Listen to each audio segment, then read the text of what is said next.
Bueno, ya hemos llegado, pienso que con mucha fortuna al final de las jornadas, de las 40º jornadas de confrontación en seguridad. Como durante muchísimo tiempo lo he venido haciendo, quiero hacer una relatoría de lo que trabajamos en el día de hoy, pero quiero hacer una precisión inicial y me acuerdo ahorita de un texto que para mí me ha marcado desde que lo leí, es el texto de Harari, de Animales a Dioses, o el otro texto sobre la breve historia de la humanidad.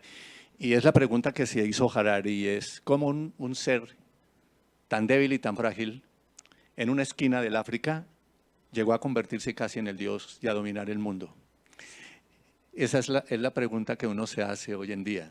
Pero hay una cosa que me llama más la atención, y es que el hombre tiene 3 capacidades, y eso no lo digo yo, lo dicen los psicólogos cognitivistas, y lo dice Dussel. El ser humano es capaz de pensar, el ser humano es capaz de darse cuenta que piensa, y el ser humano es capaz de reflexionar sobre lo que piensa. El problema es que la mayoría de los seres humanos solo hacemos 2 cosas, y es que pensamos y nos damos cuenta que pensamos, pero no reflexionamos sobre lo que pensamos. Y eso era lo que decía aquí nuestra amiga socióloga cuando hablaba de la ingeniería social. El otro elemento que me parece supremamente importante de todo lo que hemos conversado en el día de hoy es que estamos en una época en la que no nos hemos dado cuenta de lo que se ha denominado la gran revolución de la inteligencia artificial. Cuando apareció la imprenta, cuando apareció la máquina en la revolución industrial, cuando aparecieron los primeros vehículos, cuando se aparecieron las primeras computadoras, siglo pasado, y hoy nos estamos dando cuenta que el mundo ha cambiado, que el ser humano es distinto y que el mundo es impredecible y que no sabemos para dónde vamos. Es decir, si hay algo absolutamente claro hoy, es que no sabemos para dónde vamos y que no sabemos si la inteligencia artificial o nos va a dominar o nosotros la vamos a dominar. Hay posturas frente a eso, distintas posturas.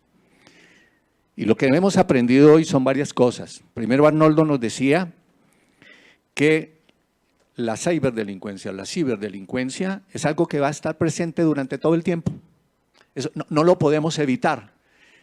Un viejo criminólogo, muy viejo, Émile Durkheim, dijo algún día cuando estaba hablando del crimen, fue el primero que empezó a trabajar el tema del crimen, decía, no hay sociedad en donde no haya crimen.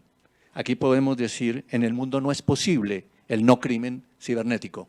Estamos en presencia de un desafío gigante y ese desafío gigante implica que la ciberdelincuencia va a estar presente en nosotros, que ese invento humano es también utilizado por lo humano para destruir lo humano y que siempre va a haber alguien dispuesto a dañar a otro de diferentes maneras. Hoy el enemigo o la guerra la teníamos al frente y era una lucha hombro a hombro, arma a arma, tierra a tierra. Ahora no sabemos en dónde está la amenaza, no sabemos dónde nos van a atacar, no hay escenario, no hay frontera, todo está en el ciberespacio. Luego nos decía Milton que dijéramos que la guerra cibernética en el ámbito empresarial también era ya de unos 40 años atrás, porque comenzó en los años 80, y que todo lo que nosotros utilizábamos, como el WhatsApp, como el celular, como todos los aparatos, son fundamentalmente susceptibles de ser atacados. Es decir, que somos absolutamente vulnerables. Y que no solamente somos vulnerables, sino que ataca no solamente a las personas, a las instituciones, a las organizaciones, sino que ataca elementos fundamentales como la salud. Eso nos coloca en una vulnerabilidad gigante.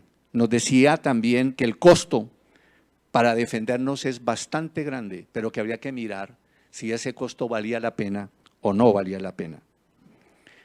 Y hay algo absolutamente terrible que está pasando y es el ransomware, y es el secuestro y la extorsión de la información, que decía nuestro amigo Arnaldo que el ransomware era una especie de malware que encriptaba datos, que generaba unas llaves que mutaban y que incluso también a los mismos que infectaban el computador o la máquina podían también verse afectados porque no podían descubrirla. Dijéramos que eso que genera a mí me genera una gran preocupación, porque no solamente es el robo de la información, no solamente es la pérdida de datos, sino que también genera daños psicológicos, genera afectaciones en el entorno empresarial, genera responsables, generan acusados, genera responsables y hay juicios absolutamente injustos cuando de establecer quién es el responsable en el caso de una vulneración. A mí me parece que ese es un campo interesantísimo de trabajar y son las consecuencias más allá de la misma vulneración que genera la inteligencia artificial y el ciberdelito. Cuando nos hablaban del lado más oscuro, Carlos Avellaneda, del Internet de las cosas, yo creo que fue lo que más nos tocó. Y es que esa moda de tener todo computarizado, ese estilo de tener el último implemento tecnológico, ese deseo de poseer lo máximo, es que mi amigo tiene un reloj de tal característica, es que yo tengo que tener el último celular, es que yo tengo que contactarme para poder hacer la comida desde mi oficina y todo ese tipo de cosas son fundamentalmente fuentes de inseguridad. Y la pregunta que nos hacía él era, ¿usted lo necesita? O sea, ¿usted requiere de eso o quiere estar a la moda? ¿Cierto? Porque nos han vendido dijéramos, como decía este presidente uruguayo Mujica, la vida no vale la pena si venimos solamente a comprar. Y es que nos han vendido la idea de que tenemos que comprar, porque el nuevo Dios se llama el dinero, las nuevas iglesias se llaman los centros comerciales y los nuevos santos son las multinacionales. En el arte de engañar a las personas, Angélica Garzón y Sandra Angulo nos señalaban las vulnerabilidades del factor humano y de cómo somos tan fáciles para caer engañados y cómo nuestro comportamiento es absolutamente automático. Y es absolutamente automático porque los seres humanos manejamos una cosa que se llama seguridad ingenua. O sea, uno no sale a la calle pensando que lo van a atracar, a no ser que le adviertan o que uno sepa en concreto qué es. Pero uno viene a la vida con una seguridad ingenua. Uno no piensa que lo van a matar, ni que lo van a secuestrar, ni que le van a robar el celular. Uno cree que nada de eso le va a pasar. Y por eso el golpe psicológico cuando le ocurre, en términos victimológicos, lo primero que uno se pregunta es, ¿por qué a mí? ¿Qué hice yo para merecer eso?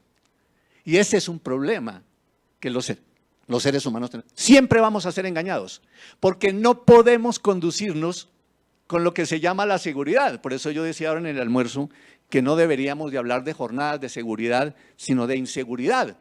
Porque lo único que sabemos es la inseguridad. La seguridad es algo imposible de lograr. Y todos ustedes nos lo han dicho. Es absolutamente imposible estar seguros. No hay sistema absolutamente seguro. Nadie te puede garantizar 100% de seguridad. Lo cierto es que somos vulnerables. Y conducirnos de una manera segura, en mi opinión muy particular y muy sesgada, es casi antinatural. Vamos a seguir siendo vulnerables. Es imposible. El que se casa con el sol no puede reclamar que no le den quemaduras. Dijéramos que el ciberataque o los ciberataques a las compañías y a las personas se está convirtiendo hoy en día en lo que yo he denominado la necesidad de capacitación del hombre de seguridad en un campo especializado. A mí me parece que esto nos genera un desafío gigante. No es posible ahora ser hombre de seguridad si no se es especialista en un campo de la ciberseguridad. Si eso no se avanza y si no se involucra el hombre de seguridad en la estructura organizacional, es absolutamente imposible que una empresa deje de ser vulnerable. Si eso no se hace, si no nos capacitamos y si no entramos en el juego de la inteligencia y de la ciberdelincuencia, creo que no vamos a avanzar absolutamente nada de eso. Y a mí me parece que hay algo que juega en contra de esto, y es que es muy difícil conducirse con seguridad en un campo tan técnico, en un campo tan especializado, en donde se requiere personas que conozcan a profundidad eso y que también en términos de la seguridad METIS, y aquí me acuerdo del coronel, es la pregunta que hice inicialmente. Sí, tenemos expertos, saben de seguridad, conocen de programas, son capaces de detectar ataques. ¿Y quién me cuida de él? Alguien dijo por acá, uno de ustedes, no confíen en nadie. Estamos en el mundo en donde no estamos seguros, no podemos confiar en nadie. Y eso a mí me parece absolutamente lamentable. El mundo está cambiando de una manera difícil y como decía Schopenhauer, creo que esto va mal. Y yo creo que al final lo que tenemos que decir es que tenemos unas tareas. Primera tarea, capacitarnos. Segunda tarea, especializarnos. Tercera tarea, autocuidarnos. Quinta tarea, saber qué compramos. Sexta tarea, aprender a manejar lo que compramos, que eran uno de lo que ustedes decían de los expositores, y es que compramos las cosas pero no sabemos cómo las manejamos. Compramos un televisor y lo que nos interesa es prenderlo y ver el programa, pero no sabemos qué características tiene el televisor, cómo se puede manejar mejor, cómo se puede explotar mejor ese televisor, de qué manera se puede sacar. Y nosotros somos la primer fuente de inseguridad de todo el sistema. Le estamos dando la información a quienes más tarde nos van a chantajear, nos van a robar o nos van a quitar lo poco que tenemos. Muchísimas gracias. ¿Cómo? Ahora más adelante se va a hacer la presentación del diccionario, de la segunda edición del diccionario que se trabajó con el coronel Larrota. Creo que ustedes muchos saben, yo trabajé muchísimos años con el coronel, duramos 5 años en la primera edición del diccionario, trabajando con él horas enteras. Yo les pudiera contar anécdotas del coronel discutiendo una sola palabra. Me acuerdo de una palabra que fueron cinco días, que era incidente y accidente, y cómo podíamos distinguir esas dos palabras. Y el coronel tenía una idea que nos hacía mucho más, dijéramos, largas las conversaciones, y era que para él todas las palabras eran de seguridad. Y obviamente lo que él quería decir era que había que limitar el diccionario, dado que el diccionario era especializado en palabras de seguridad y que tendrían que ver con la filosofía Metis. Ese trabajo de 5 años fue muy arduo, fue muy exigente. Yo aprendí muchísimas cosas con el coronel ahí y creo que es una obra de muchísima importancia, dado que cada palabra tiene un calificativo, si es operativo, si es conceptual, y tiene una característica que la hace muy importante, y es que coloca ejemplos y señala precisiones en torno a cada una de las palabras. Creo que ese era un sueño del coronel, siempre lo fue. La primera edición no fue, dijéramos, muy exitosa en términos de completar todo lo que él quería, pero creo que sus hijos lo han hecho bien y lo han completado. Y yo siento, dijéramos, una gran satisfacción de poder haber aportado, y creo que esa obra les va a ayudar muchísimo ahora en la época de la inteligencia del ChatGPT, ¿cierto? A ver si podemos leer ese texto y que esas palabras de seguridad nos ayuden en algo. Muchísimas gracias, ha sido un placer haber estado con ustedes. Yo me debo retirar ya, debo hacer un viaje. Que estén muy bien. Muchas gracias. Gracias.